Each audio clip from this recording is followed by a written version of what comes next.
या कोथरूडसाठी विजन काय? सुशिक्षित कोथरूडसाठी विजन असं आहे, आमचं कोथरूड विकसित आहे.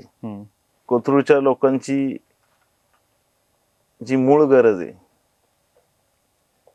आणि इथे सांस्कृतिक जी भूक आहे कोथरूडकरांची, मी मगाशीच म्हटलं की कोथरूडकर 90-95% सुशिक्षित कोथरूडकर आहेत. त्यांची मूळ भूक ही सांस्कृतिक आहे आणि ही सांस्कृतिक भूक भागवत असताना आता आम्हाला इथून पुढं विकसित कोथरूड आहेच, पण ते वैभवशील कसं होईल याच्यासाठी आमचा मूळ प्रयत्न राहील.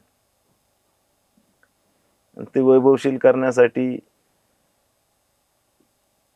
जनतेच्या मनात जाऊन काम करावं लागेल. तर जनतेच्या मनात जाऊन काय काम करणार? आज त्यांची सांस्कृतिक भूक भागवण्यासाठी आमच्याकडे आमचं यशवंतराव चव्हाण नाट्यगृह आहे. फार भव्य दिव्य आहे, खूप भव्य दिव्य आहे.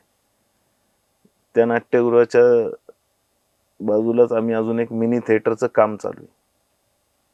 गेली 10 वर्ष झाले काम चालू आहे. आजपर्यंत पूर्णच झालं नाही.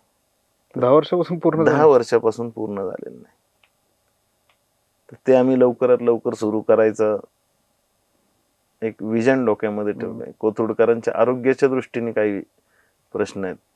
कोथरूडकरांना मी त्या ठिकाणी आमच्याकडे डायग्नोस्टिक सेंटर, सुसज्ज डायग्नोस्टिक सेंटर, की जे सर्व म्हणजे सर्वसामान्यापासून ते मध्यमवर्गीय या लोकांना परवडेल अशा स्वरूपाचं एक डायग्नोस्टिक सेंटर उभारण्याचा आमचा मानस आहे. विद्यार्थ्यांसाठी मोफत अभ्यासिका उभारण्याचा आमचा मानस आहे. जी सर्वसामान्य कुटुंबातली मुलं आहेत त्यांच्यासाठी ई लर्निंग स्कूल्स कसे सुरू करता येईल असा आमचा संकल्प आहे. जेणेकरून ह्या कोथरूड मधला विद्यार्थी हा शिक्षणासाठी बाहेर न जाता आमच्या कोथरूडमध्येच त्याला शैक्षणिक सुविधा कशा उपलब्ध करून देता येईल यावर आमचा भर राहील.